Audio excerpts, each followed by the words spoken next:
Assalamualaikum warahmatullahi wabarakatuh. Good day everyone.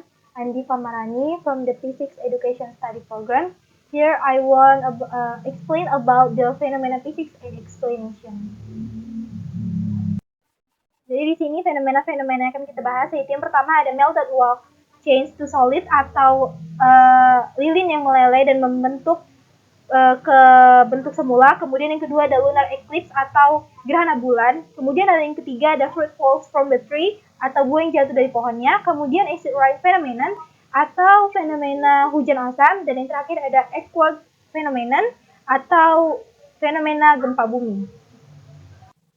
Jadi fenomena yang pertama yang kita bahas saja itu melted wax change to solid atau lilin yang meleleh dan bentuk padat kembali. When wax is heated and melted, the kinetic energy of its molecules increases. When the temperature drops, the kinetic energy decreases, and the wax molecules bond tightly together again, making the wax spring back to solid. Jadi ketika lilin mencair, terjadi perubahan fisika yang disebut perubahan fase. Nah, lilin awalnya berbentuk padat karena molekul-molekulnya saling terkait erat dan teratur. Namun, ketika dipanaskan, energi kinetik molekul-molekul lilin meningkat. Nah, peningkatan energi kinetik ini membuat ikatan antara molekul lilin menjadi lebih lemah. Akibatnya, molekul-molekul lilin mulai bergerak lebih bebas dan saling meluncur satu sama lain. Nah, pada suhu tertentu yang disebut titik lebur, lilin mencair dan berubah menjadi bentuk cair. Namun, ketika suhu sekitarnya turun, energi kinetik molekul-molekul lilin berkurang. Nah, ini membuat ikatan antar molekul menjadi lebih kuat kembali. Molekul-molekul lilin mulai bergerak lebih teratur dan saling terikat erat, sehingga lilin kembali berubah menjadi bentuk padat. Jadi itulah penjelasan mengenai lilin yang mencair kemudian berubah bentuk menjadi padat kembali.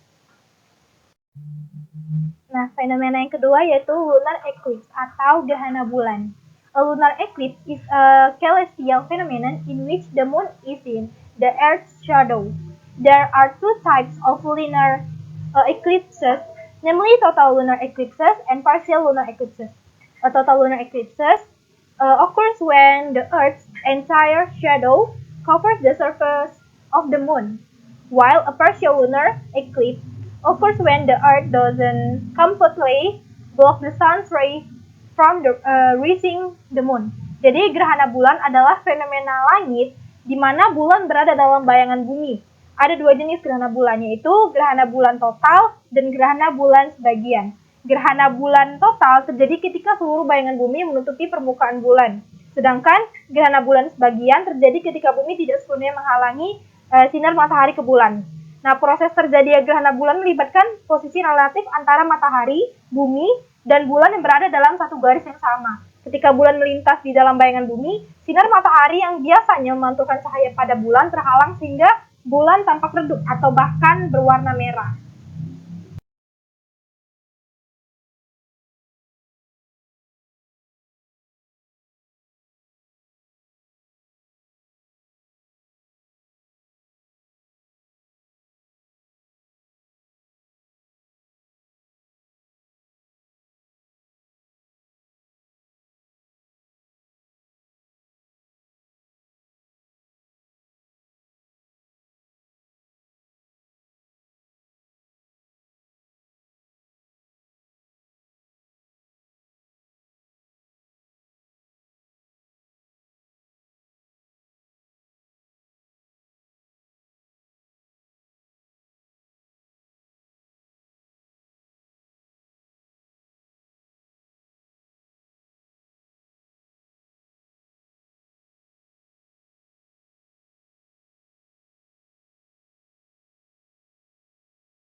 Baik, kita masuk ke fenomena yang selanjutnya yaitu tentang hujan asam. The stage in which acid rain occurs in sequence are: first, on Earth there are various activities, both natural and human activities, which produce various gases that cause acid rain, such as carbon dioxide, carbon monoxide, sulfur dioxide, and hydrogen sulfur. Jadi di bumi terdapat berbagai aktivitas baik alam maupun manusia yang menghasilkan berbagai gas penyebab hujan asam seperti karbon dioksida, karbon monoksida, sulfur dioksida, dan hidrogen belerang. Kemudian, the second, then on Earth there is also evaporation from various water sources which is caused by heating from sunlight and producing a lot of water vapor. Jadi yang kedua, kemudian di bumi juga terjadi penguapan dari berbagai sumber air yang disebabkan oleh pemanasan sinar matahari dan menghasilkan uap air yang banyak. Kemudian the third, after that, the water vapor, the arises from the condensation, will meet the gases that cause acid rain, namely carbon dioxide and carbon monoxide, with water vapor, as well as hydrogen sulfur and sulfur oxide with water vapor. Jadi, yang ketiga itu ialah setelah itu, uap air yang timbul dari hasil kondensasi akan bertemu dengan gas-gas penyebab hujan asam, yakni karbon dioksida dan karbon monoksida dengan uap air, serta hidrogen belerang dan belerang oksida dengan uap air. Kemudian the fourth, the meeting of water vapor with carbon dioxide or carbon monoxide will produce a weak acid. When hydrogen oxide and sulfur dioxide meet water vapor, they produce strong acids. Jadi yang keempat, pertemuan uap air dengan karbon dioksida atau karbon monoksida akan menghasilkan asam lemas. Nah, ketika hidrogen oksida dan sulfur dioksida bertemu dengan uap air, mereka akan menghasilkan asam kuat. Kemudian, the five, then the contents of the mid-lava are carried by the wind to a place far from the source and increasingly upward. Jadi kemudian pertemuan ini terbawa angin ke tempat yang jauh dari sumbernya dan semakin ke atas.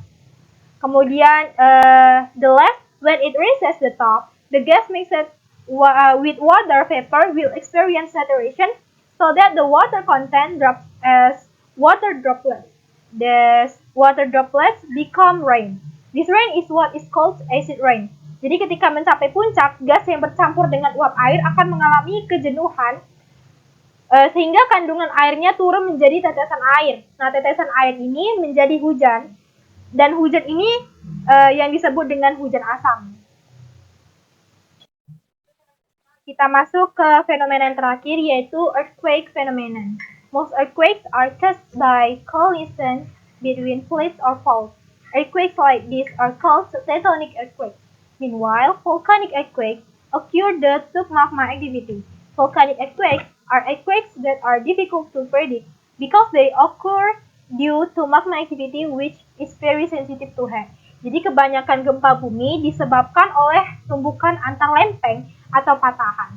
Gempa bumi seperti ini disebut gempa tektonik, sedangkan gempa vulkanik terjadi akibat aktivitas magma. Nah, gempa vulkanik merupakan gempa bumi yang sulit diprediksi karena terjadi akibat aktivitas magma yang sangat sensitif terhadap panas. This magma activity can be used as a way to detect increased volcanic activity and volcanic status. This dynamic process of increasing heat in magma occurs due to pressure on the magma itself, causing waves or vibration in the Earth's crust. Jadi aktivitas magma ini dapat digunakan sebagai cara untuk mendeteksi peningkatan aktivitas vulkanik dan status vulkanik. Proses dinamis peningkatan panas pada magma ini terjadi karena adanya tekanan pada magma itu sendiri, sehingga menimbulkan gelombang atau getaran pada kerak bumi. Okay, my explanation is complete regarding physical phenomena. Terima kasih atas perhatiannya. Assalamualaikum warahmatullahi wabarakatuh. Good day everyone.